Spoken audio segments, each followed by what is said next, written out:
হরিয়ানা বিধানসভা নির্বাচন। হরিয়ানা বিধানসভায় এবার হ্যাট্রিকের পথে বিজেপি, ফের ব্যর্থ বুথ ফেরত সমীক্ষা। বুথ ফেরত সমীক্ষায় ইঙ্গিত দেওয়া হয়েছিল এবারের ভোটে আরামদায়ক জয় পেতে চলেছে কংগ্রেস। ভোট গণনা শুরু হওয়ার পর প্রাথমিক প্রবণতা সেই দিকে ইঙ্গিত করেছিল, কিন্তু হঠাৎ করে বদলে গিয়েছে পরিস্থিতি। বেলা যতই গড়িয়েছে ততই ফলাফল ঢলে পড়েছে বিজেপির দিকে।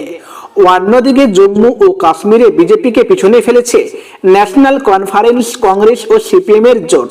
বুথ ফেরত সমীক্ষায় জম্মু ও কাশ্মীরে ত্রিঙ্কুশ ফল হবে বলে পূর্বাভাস দেওয়া হয়েছিল, কিন্তু এখনো পর্যন্ত ফলাফলের যা প্রবণতা তাতে জম্মু কাশ্মীরে সরকার গঠন করতে চলেছে ইন্ডিয়া জোট। 90 আসনের হরিয়ানা বিধানসভায় এখনো পর্যন্ত বিজেপি জিতেছে বা এগিয়ে রয়েছে 50 আসনে, আর কংগ্রেস জিতেছে বা এগিয়ে 34 আসনে। হরিয়ানায় সাধারণত বড় ভূমিকা থাকে লোকদল বা জেজেপির মতো আঞ্চলিক দলগুলির, কিন্তু এবার তারাও প্রায় ধুয়ে মুছে সাফ হয়ে গিয়েছে। লোকদল এগিয়ে 2টি আসনে, জেজেপি এখনো খাতা খুলতে পারেনি। মুখ্যমন্ত্রী নায়েব সিং সাইনি জানিয়ে দিয়েছেন তৃতীয়বারের মতো সরকার গঠন করবে বিজেপি। তবে ভূপিন্দর সিং হুডা এবং কুমারী সেজারের মতো বিশিষ্ট কংগ্রেস নেতারা এখনো আশায় আছেন হাসিবির 60টিরও বেশি আসন জিতবে এবং সরকার গঠন করবে।